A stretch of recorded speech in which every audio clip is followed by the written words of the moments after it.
Dr. Newstead. No, I am not Ann Newstead. I am Lynn Hughes. And Dr. Newstead called me early this week and said she had bronchitis, laryngitis, so I am pinch hitting for Dr. Newstead and combining it along with my presentation. I am a physical therapist. I've been a physical therapist for 24 years. Worked at Scott & White for about 16 years and then got into academics and got interested in adherence and compliance issues, doing my doctoral studies and working with people with diabetes. So you're going to get a little of a lot of different perspectives in here. I have included some of Dr. Newstead's materials, so I will be happy to try and answer questions at the end. So to kind of give you an idea, today we're going to talk about patient motivation. We're going to talk a little bit about theories of behavior change, particularly some concepts in there that I feel are really important.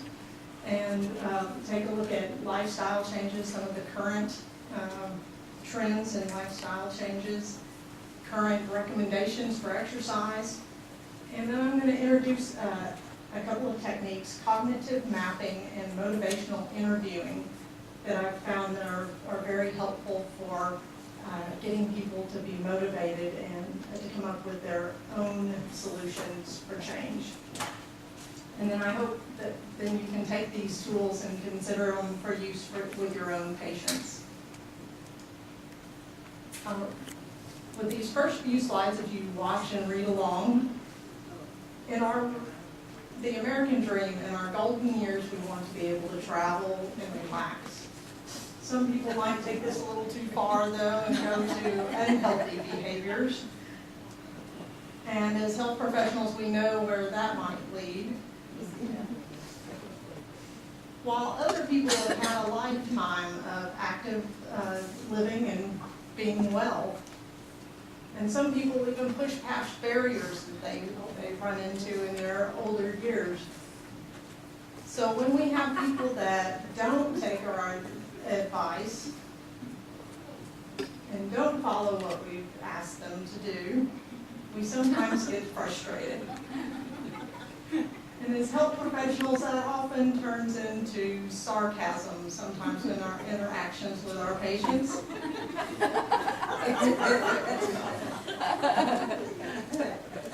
There will always be people that try and rationalize away their lack of activity. And then there are the people that will jump in and participate at any time. So that can leave us a little frustrated again, with little patience for those people that cooperate with what we're telling them to do. There are a number of behavior change theories. Some of them are grounded in attitude. Some of them are grounded in social support.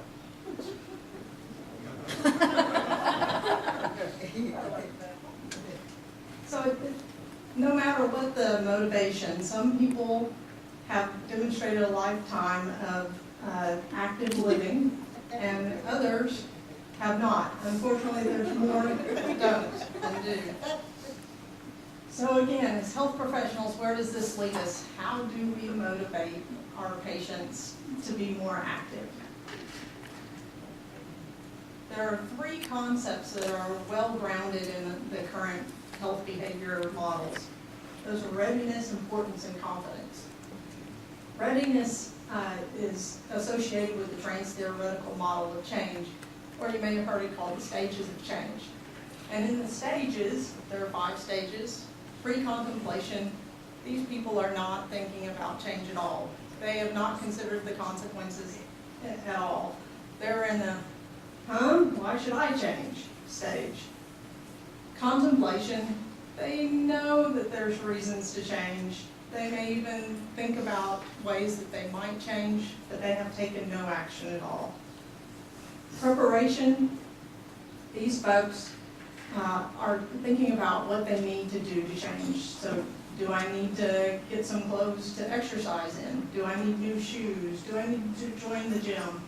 So they're making those preparatory changes, but they haven't actually begun the behavior change. So action would be when they're actually trying it, and maintenance, they're doing it all the time. Why is it important to know what stage of change your patient is in?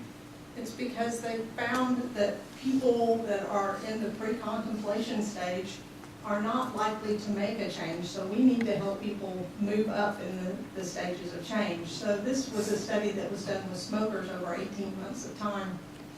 Those people that were in pre-contemplation, only 10% of them made the change, where contemplation, 15% made the change. Preparation, it jumps up to 25% made the change.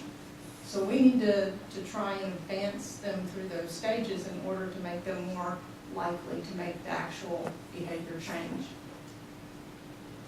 And unfortunately, the majority of research shows that our at-risk populations are in the pre-contemplation and contemplation stages.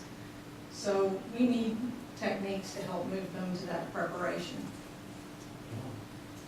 So this is one little tool, and you can make up these questions. It's just simply to find out if they are taking any action in their behavior change. So the first question on here is, do you exercise moderately, intensely, at least 3 times a week for 20 to 40 minutes? So if they answer yes, they're in the action stage. We don't need to move them along. But if they answer no, then you're asking them to then tell you more information. Are you not thinking about the change at this time?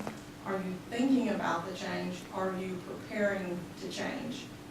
And then you can tailor your intervention to what stage they're at. So getting more information from them to know where they're starting from, what's their starting point. So this caricature, what stage of change do you think he's in? Well, at least he's thinking about what he might need. He might need his sweatpants, right? So we put him in the contemplation stage. So this table kind of gives you some ideas of what each of those stages are, and then what you might need to do to help. So in the contemplation stage, we need to motivate, encourage, and make specific plans. So traditionally, we kind of tend to tell people what to do.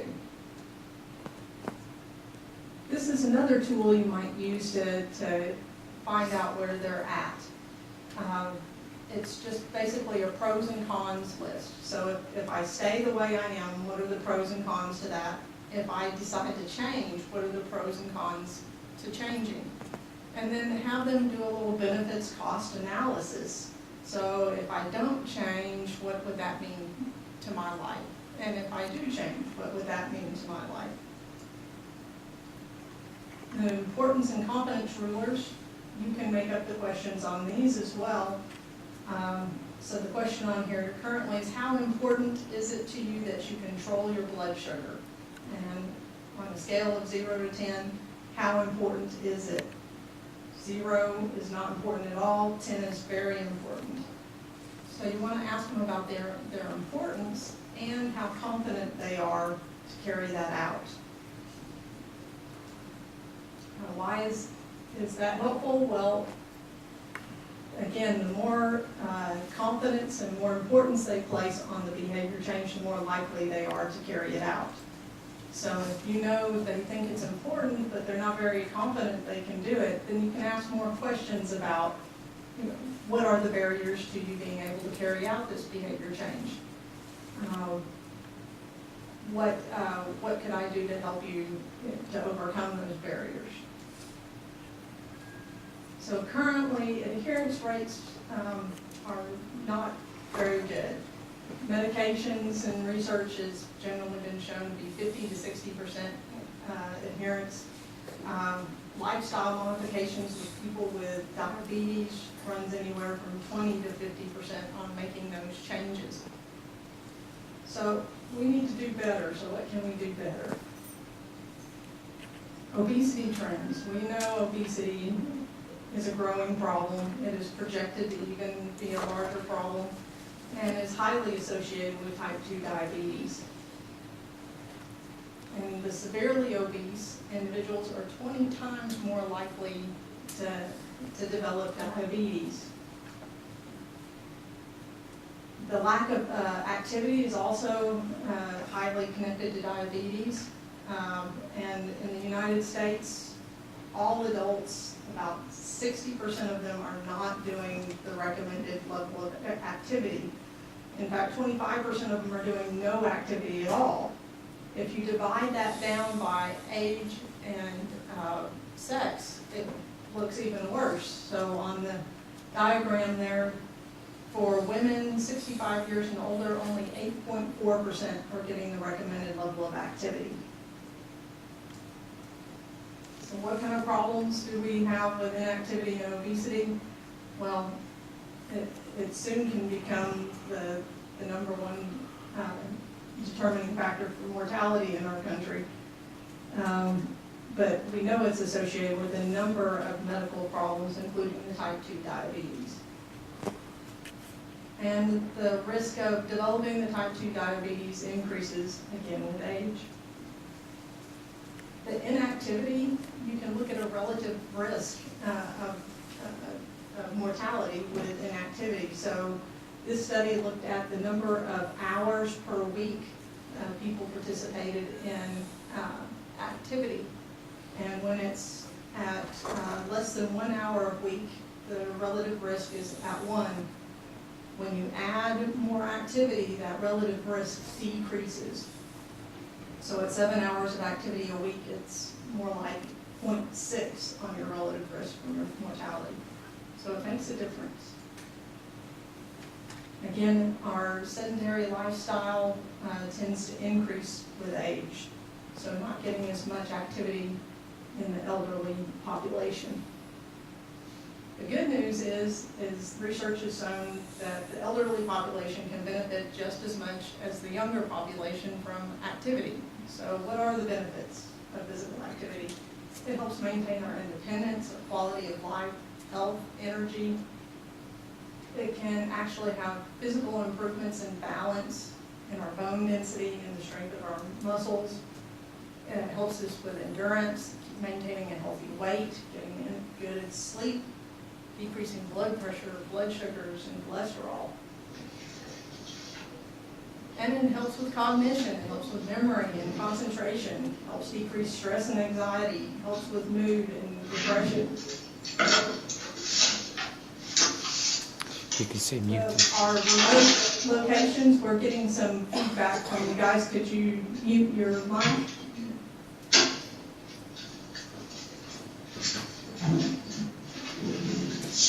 Just press on. Participation in exercise, particularly with groups or family, can help with social function. So it can increase independence. It can create a stimulating and supportive environment. If it's with family, you can increase your family time and communication, and it increases your social networks. Good physical activity should have a number of components. So it's not just one activity. It should include a balance of activities. So you should have your strengthening, your stretching, your balance, your endurance, and have that social factor in there as well. So when your patient is getting started, it's nice to kind of give them a checklist of things to consider. So they should check with their doctor. They need to start slowly and not jump in there and try and do a marathon. They should integrate different types of physical activity. And physical activity is not just exercise. It can be daily activity. So if you need to go out and trim your hedges, that's physical activity. That counts towards your minutes of activity each week. If you're moving about and doing even household things like vacuuming and sweeping and laundry, those things can all count as physical activity as well. If you're not sedentary, then you're active. Choose activities that you enjoy. So if you like to be outside and like to walk, then integrate the walking into your plan. If you like to swim, then go swimming. Get a buddy. Buddies, whether it's family or somebody outside, of the family has shown to increase adherence rates. If you've got a buddy that keeps you accountable. If they have chronic medical conditions like diabetes, they need to wear medical identification, particularly when they're starting out on a new program, because blood sugars can change with activity, and if they get hypoglycemic, if they're out walking someplace in public, nobody will know that might be their problem unless they've got that ID on.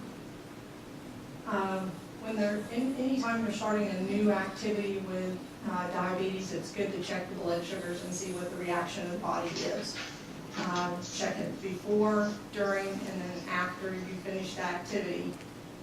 If you're doing vigorous activity, do your vigorous activity for about 15 minutes, check the blood sugar, see if it's going up or if it's going down, because with vigorous activity, that's more than 80% of the carbonate equation, then there is a potential for the blood sugar to actually rise instead of fall.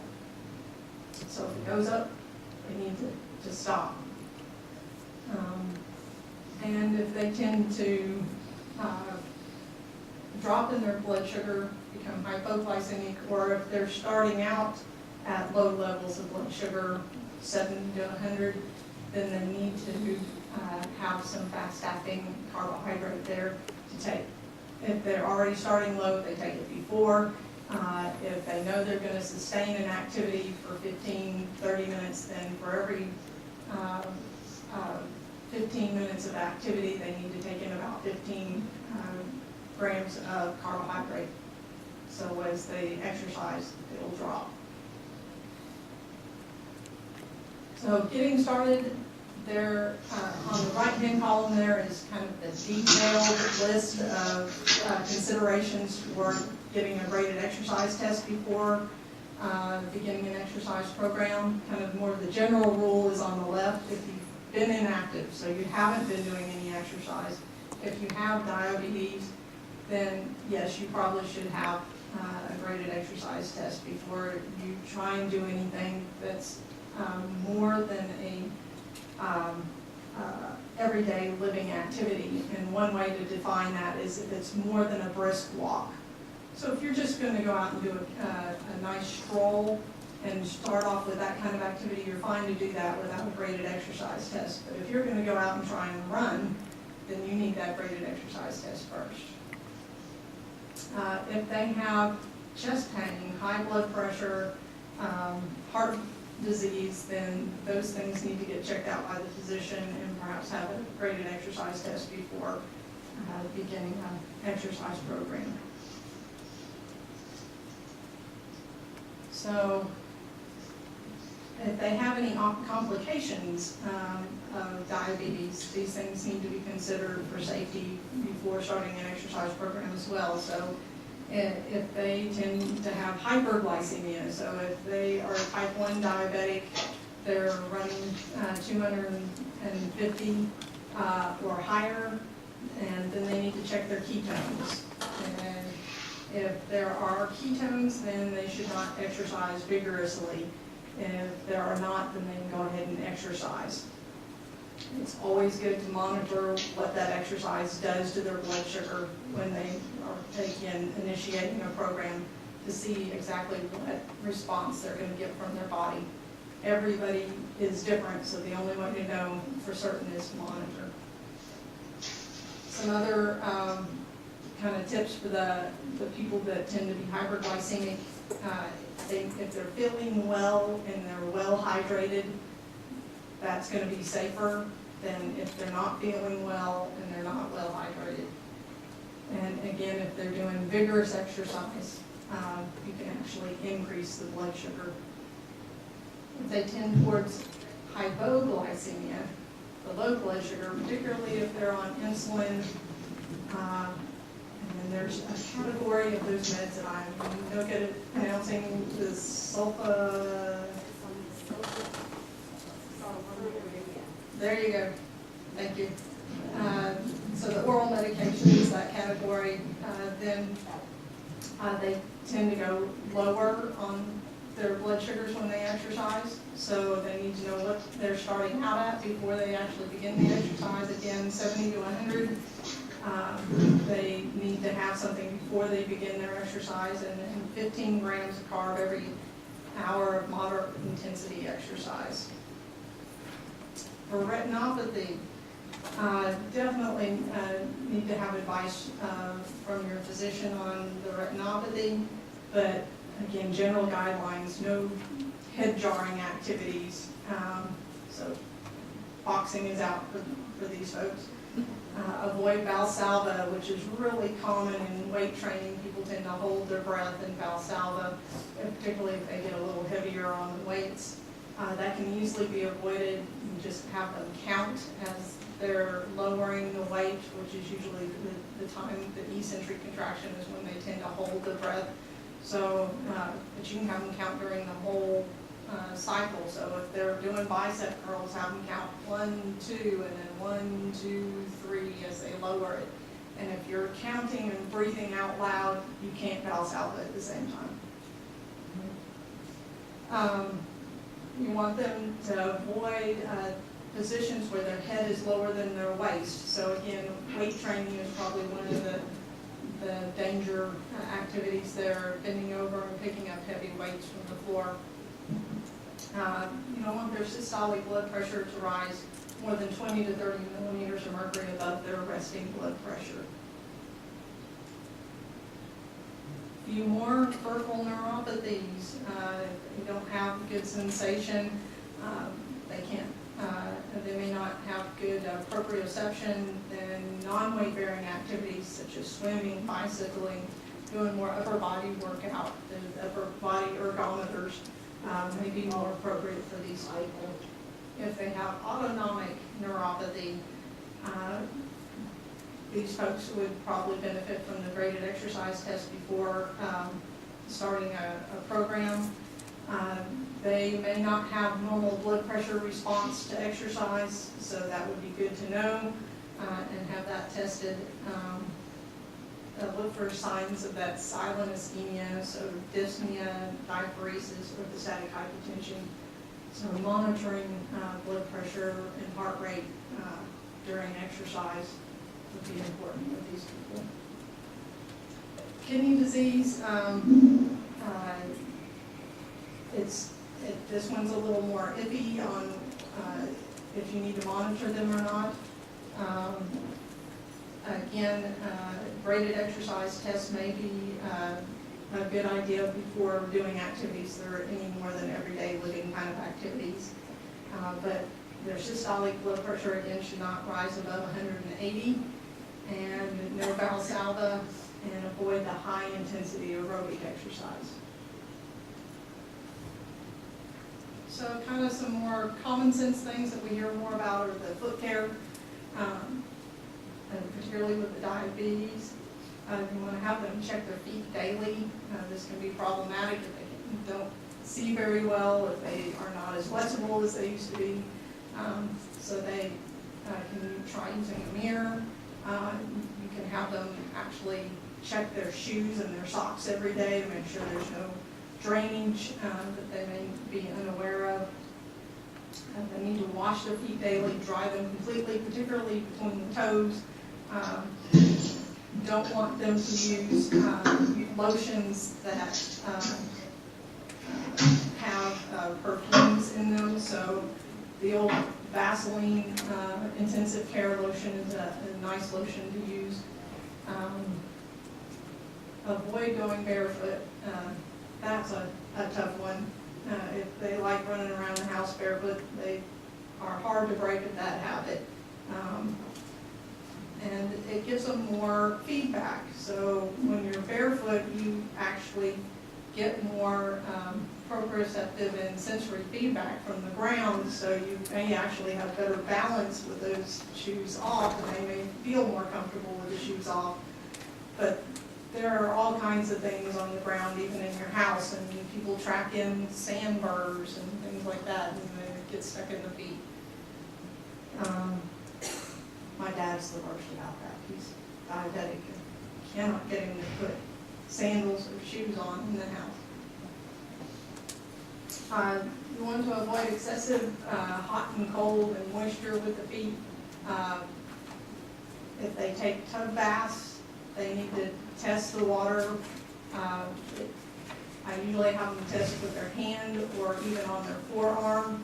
Of course, the peripheral neuropathies can involve the upper extremities too, so you need to know if they can feel well enough with their hands to test the water that way. But the feet, you don't want that to be the first thing that goes in and have the hot water too hot. So choosing the right shoes, you want to have air exchange in the shoes. If they are leather, they do need to have good venting in them so that the sweat can evaporate. They need to have somebody help them fit the shoes, so the old thumb at the end of the toe works pretty well for gauging the ½ inch of room at the end of the shoe so that the toes aren't bumping up against the end. It's good to have them try on new shoes at the end of the day, so if they have some edema in their feet, that's the largest they're going to be, rather than trying them on at the beginning of the day when the feet swelling tends to be less. They may need to have the custom shoes and wear cotton socks. The other material that's popular right now is bamboo, but you have to be careful because sometimes they mix that with a number of different materials and some of those don't look as well. But if it's a true bamboo, that's as good as well.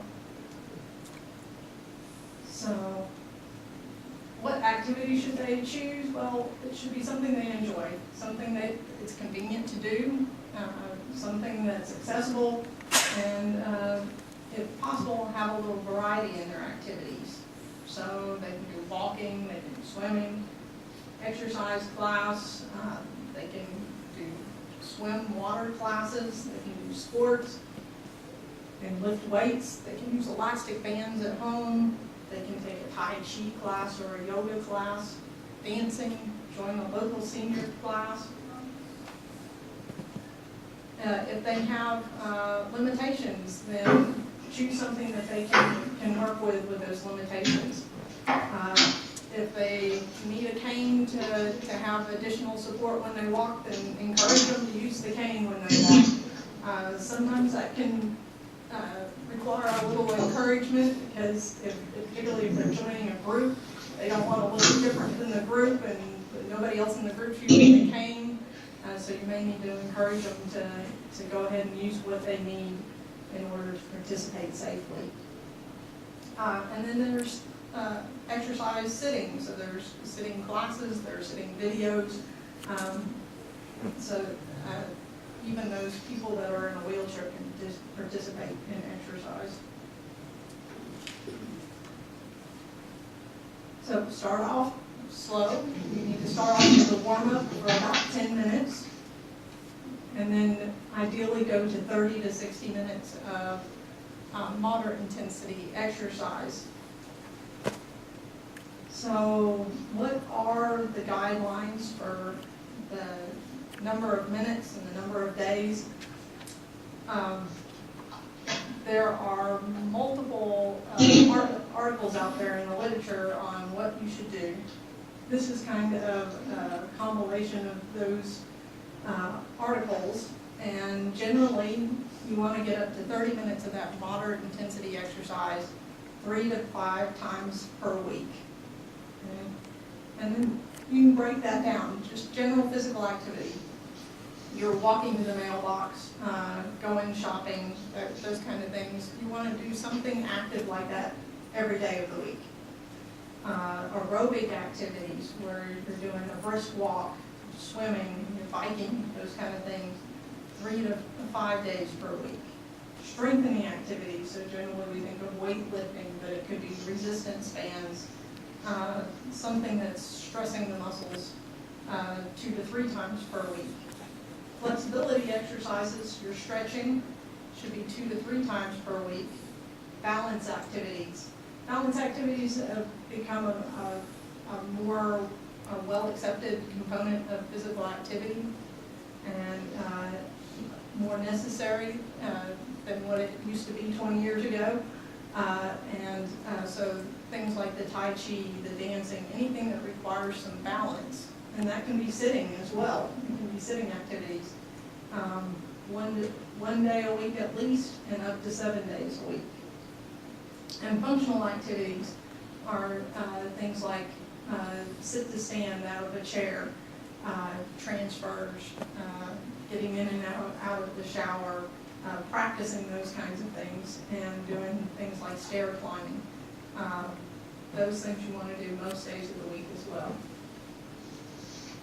So, how should you start off? Well, you should start slowly. You should pace yourself. If you're doing walking or an aerobic exercise, you should be able to still maintain a conversation. So you should still be able to talk to your exercise buddy without getting short of breath. And you should not have any pain when you exercise. If you think you're doing too much, these are some cues. If you hurt for more than 2 hours after an activity, that was too much. If it makes you feel nauseous, that was too much. If you feel extremely fatigued at the end of the day after doing activity, then that was too much. So you should also finish with a cool down. So that can just be a slower pace of what you were doing to get to the moderate intensity. So the warm-up could just be a slow walk, then a brisk walk, and then a cool down could be a slow walk again. And then always keep hydrated. I put these in so that you could have this as a reference if you wanted it. The American Physical Therapy Association is real good about compiling data for us. So this is actually exercise recommendations for the elderly, and they've divided it up into the healthy aging, chronic disease, and the frail. And they have just listed all the articles that they found and what their recommendation for the intensity, volume, and frequency for each of those categories is. So for strengthening the healthy aging, then it gives how many repetitions. If you want a low intensity, a moderate intensity, or high intensity, how many sets and reps they recommended, and how many exercises, and then how often during the week. Now you can see there are some variations there in what is recommended. So there's a category for aerobic, the flexibility and balance as well. What it kind of summarizes to is generally what ACSM recommends. If you look at that as a big picture, you should engage in moderate intensity aerobic exercise training for 30 minutes or greater, 5 days a week for a total of 150 minutes a week, along with vigorous exercise for 20 minutes on 3 days a week. For the strengthening exercises or risk resistance, that should be done 2 to 3 days a week. And neuromotor or balance activities, balance, agility, and coordination kind of things should be done 2 to 3 days a week. And then flexibility, at least 2 days a week. Flexibility, probably the greatest change in exercise there is we used to do like 5-second holds. Now it's 30-second holds for stretching. So if you want a tissue to make an actual change in length and give you extra flexibility, then the longer the hold, the better. So at least 30 seconds, which is a really long time is there in hold to stretch. Okay? Stretching should not be painful. If it's painful, your body's reaction to pain is to tend to tense up. So it needs to be a stretch that they feel like they're getting some tension on that, but not that it's to the point of pain. I know this one's hard to read, but I've put the reference in there, so hopefully if you're interested in learning more about the neuromotor exercise, you can go to the source. They talk about starting with seated balance activities, going to standing balance activities, and then movement balance activities. So for example, with the seated balance activities, they're doing them on a chair without support, and then doing arm movements, we're doing leg movements, doing one knee at a time, one leg straightening at a time, going to both legs simultaneously, doing that with both eyes open, and then you can make it harder by sitting on a pillow, so you're changing from a stable surface to a little bit less stability on your surface. Sitting on a stability ball or the gym balls, that definitely makes it more difficult. If you close one eye, or if you close both eyes, then you lose your visual sensory input for balance, and it makes it more difficult. And then if you do the same activities, so you could be sitting, moving the arms, and then try moving the head at the same time. Now you're getting the vestibular system in there as well. So trying to make it more challenging, even with just seated activities. Stop and rest if you are feeling funny in any way, but if you get short of breath, dizzy, if they feel like their heart rate is racing, they can actually take their own heart rate. And certainly if they are experiencing pain, or if their normal pain level increases, they need to stop the activity. So we know that tailoring a program makes it more successful as far as somebody adhering to a program. Some examples are that there's been cultural tailoring to ethnic groups like Hispanics. There's been matching readiness to change with the diabetes educational programs, and that's been shown to have greater adherence in those programs. A fairly new technique to healthcare is cognitive mapping. It's been used in the substance abuse world for a long time. Cognitive mapping, unfortunately, has a lot of different meanings to people, so I want to kind of take you through what my definition of cognitive mapping is.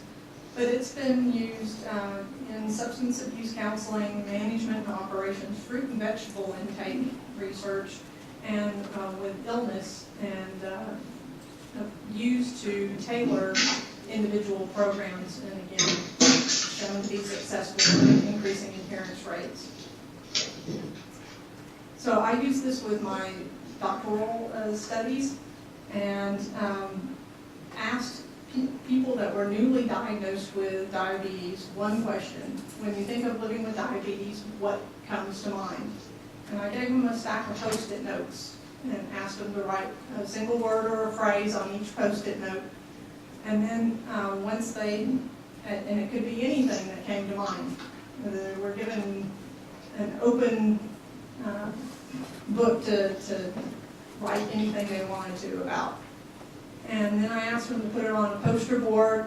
If they wanted to, they could arrange the Post-its in any way they wanted to. They could draw arrows, they could circle them, they could show relationships. And when they were done with their poster board, I asked them to tell me the story of their poster board, so that they were giving me a little more information about that. This is actually one of the maps, and I turned it into a computerized map. I just set that up there so you can read the handwriting. You can get an idea of what was on the Post-it notes.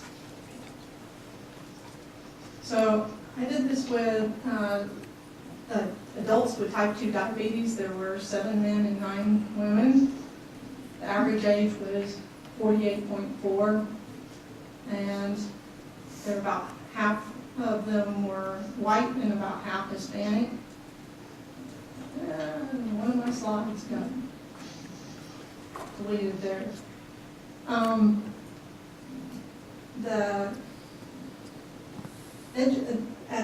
I interviewed them initially when they were newly diagnosed, and then I interviewed them 6 months later.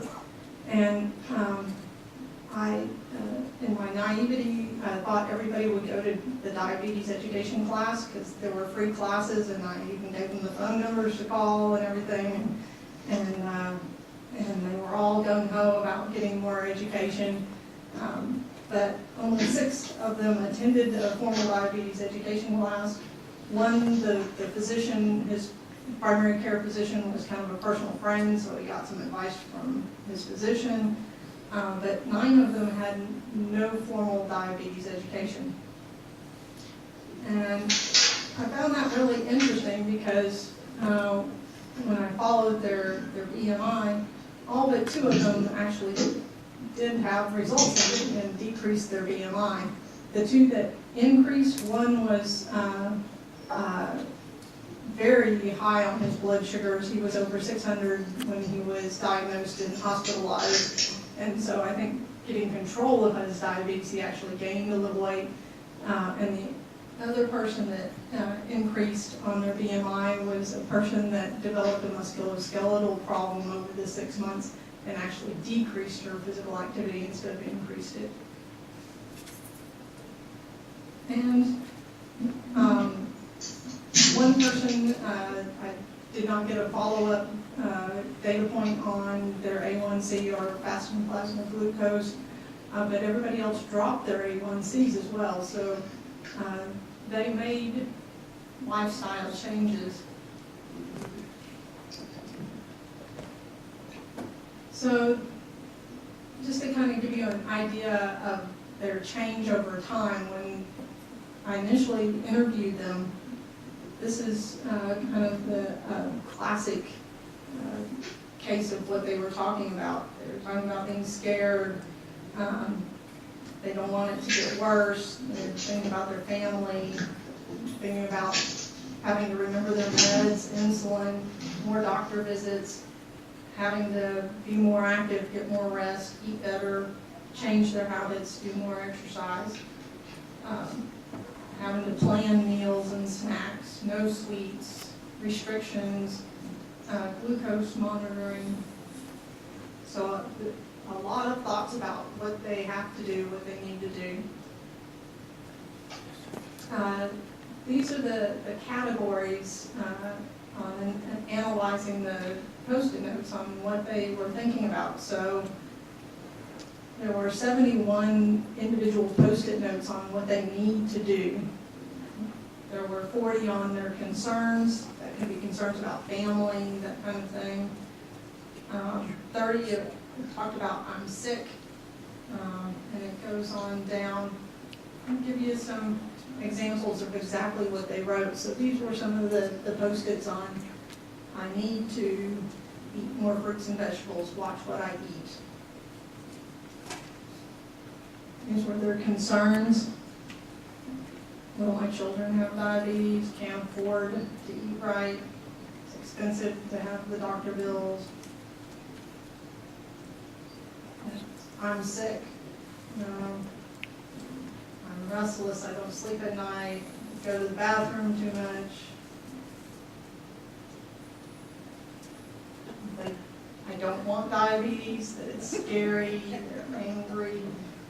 It's terrible. Oh no, shit. That was her first Post-it note that she wrote.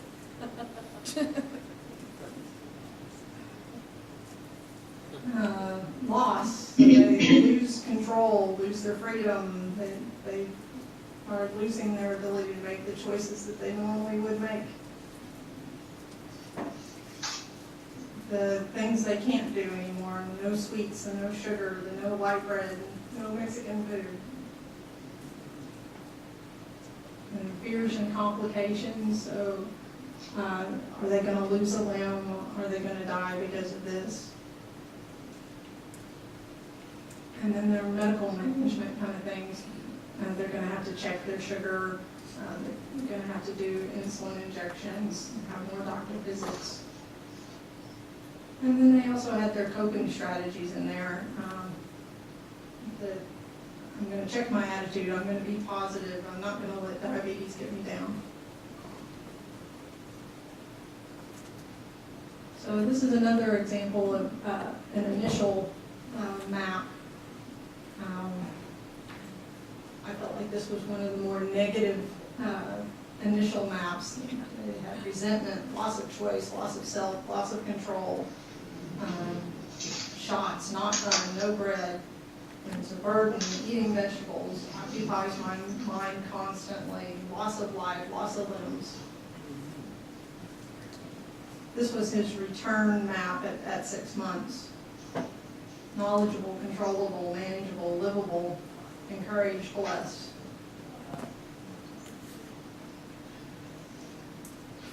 This was a kind of another kind of negative initial map. The anger is in the center of his map. And there's the fear, they can't eat my favorite foods, overwhelming, drag me down, one thing after another when I try to live and do right by other people. Stabbing my fingers, can't afford to eat right, can't go around barefooted, loss of freedom. This improves a little bit, but he's still got a lot of negativity here. He does have acceptance and resignation over here, kind of to the side. And then going back to the hospital, cravings, futility, irritation and worry still in there. Embarrassment and shaking, I assume from the hypoglycemia. So comparing the maps overall, there were less concepts at the 6 months, and so 59 concepts no longer existed after that 6 months. So mad, anger, sad, horrible, terrible, all of those were no longer present after the 6 months. The injection shots, insulin burden, sleep, bathroom, all those things were no longer on their maps. So I found that really interesting and started thinking of the cognitive mapping as more of a tool because so many of those folks did not get any education, and yet they made lifestyle changes and had decreased A1Cs and decreased BMIs. And because I saw them develop so much change talk. So let me kind of tell you what I'm talking about with change talk. It's any words that express desire, ability, reasons to, or need to change.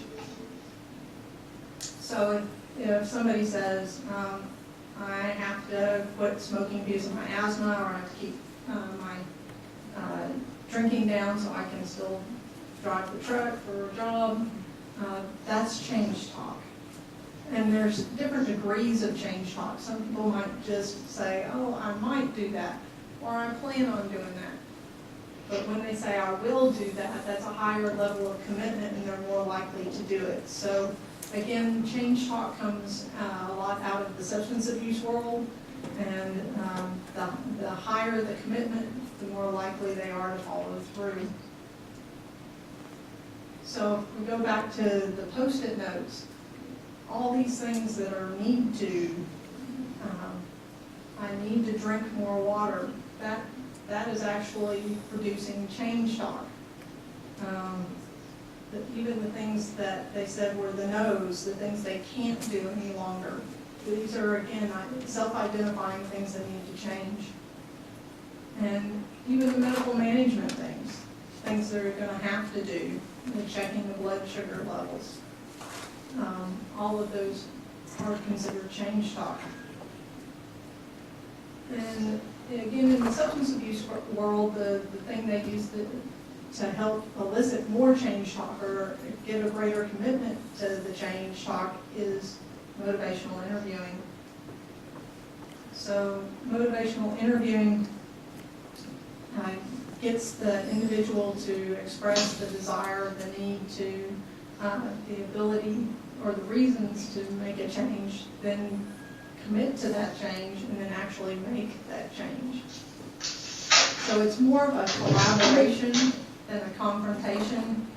It's more of getting the individual to come up with the solution rather than providing them a solution. So it's a shift, a paradigm shift in how to get people to make a change. So traditionally, modern medicine tends to dictate what you need to do. So, okay, you need to take these pills, you need to exercise, you need to diet, and you drink Cokes, you've got to cut the Cokes out. So rather than being paternalistic, it's trying to elicit them to come up with what they need to do. So there are a lot of kind of cueing questions that you can use to elicit change talk. So if you're talking to them about the need to be more active, you can say, do you see, are there any worries that you have about being inactive? Do you see any benefits to becoming more active? What do you think will happen if you do not start exercising? So that you're having them bring up the issues that they self-identify. So what do you think needs to change? If you decided to change, what kind of things do you think would work for you? So you can make that more specific. So if you decided to start exercising, what kind of exercises would you think would work for you?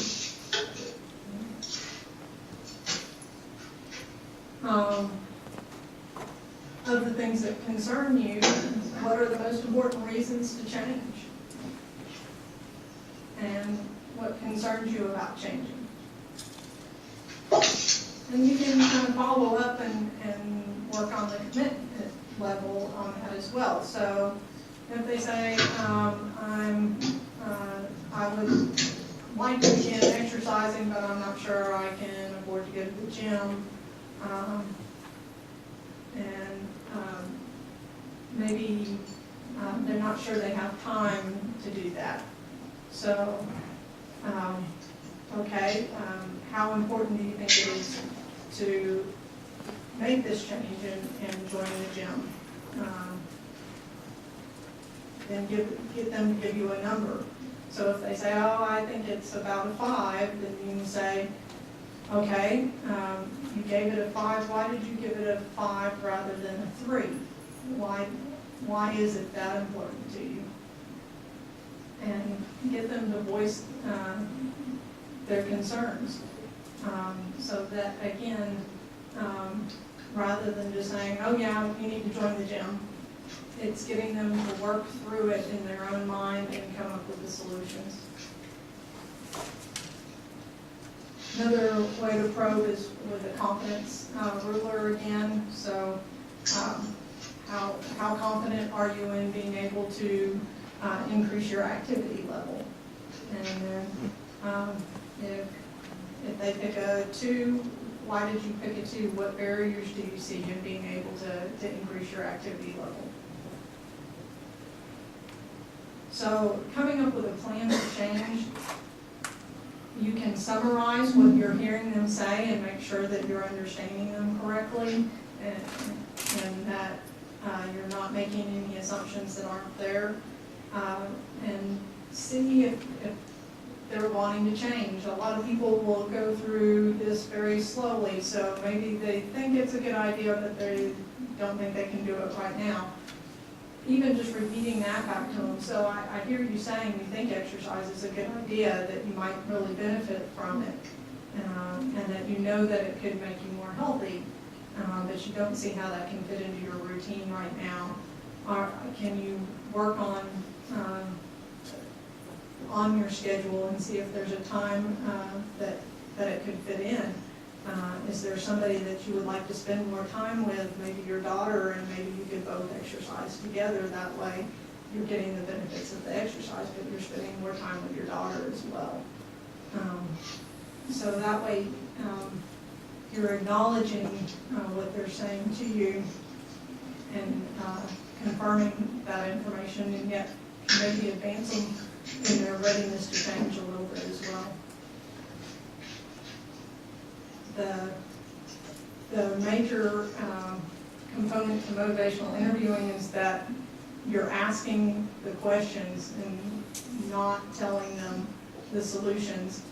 If you want to share stories about successes, you can say, And, I had another patient that had that same issue, and this is what she did to get around it, or would you like to hear what she did to get around that issue in her life?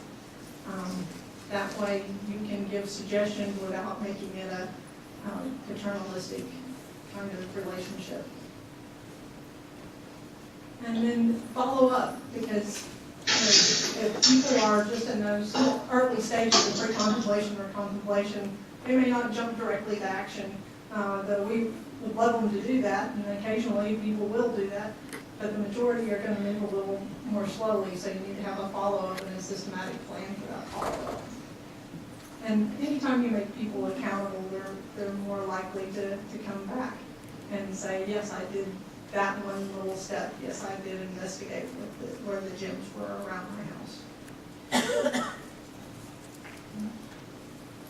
So I want you to take this information, think about people that you've recently interacted with and you've tried to get them motivated to make a change, and the strategies that you employed.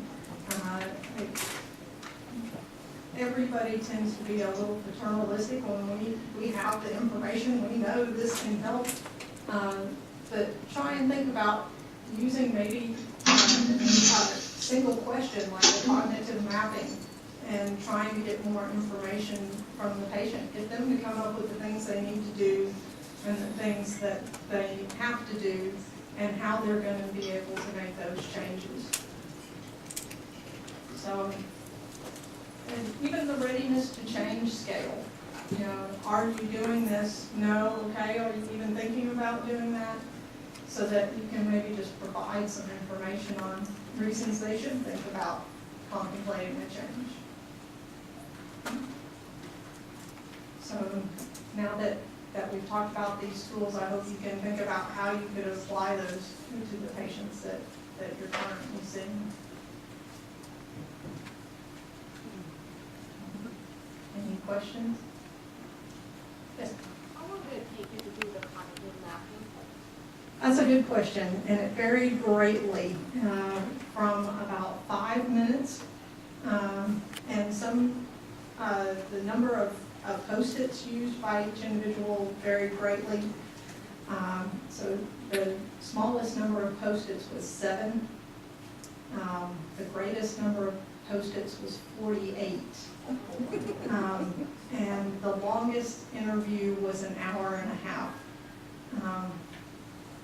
But I'm sure there's a large variation in your usual counseling kind of sessions too. Some people are just a lot more verbose than others.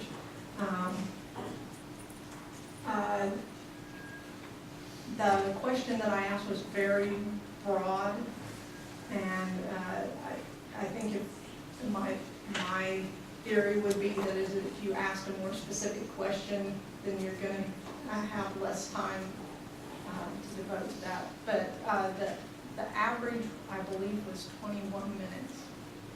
And that was for them to do what I call the brain dump onto the Post-it notes, arrange it, and to tell me about it. Yes? Along the same question, do you think our elderly population is appropriate for cognitive mapping? That's a good question too. So one of the requirements I had was they had to be able to read and write, and because I'm not fluent in Spanish, they had to read and write in English. So that's going to limit the population. It can certainly be done verbally. It takes a careful ear to catch everything. And there's debate on whether you just listen or if you should be taking notes while somebody's giving you that information. The motivational interviewing promotes not taking any notes, but trying to summarize every few sentences to make sure that you're understanding as they're speaking, so that you don't have the reading and writing issue. Certainly the elderly are going to have vision problems and sometimes dexterity problems for writing, maybe even staying on task issues. But I'd love to see it tried and see how it works.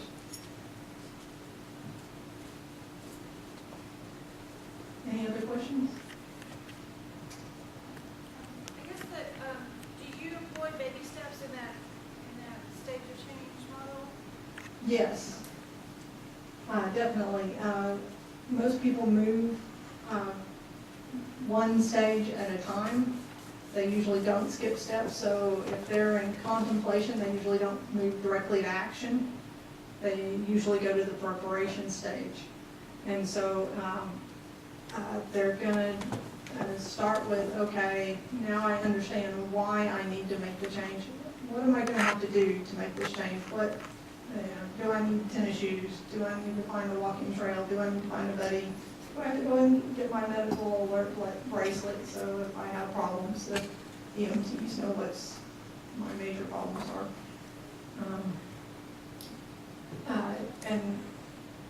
If you have a particular population you work with, I think it would be pretty easy to develop kind of a checklist to help them out with those preparation kind of things.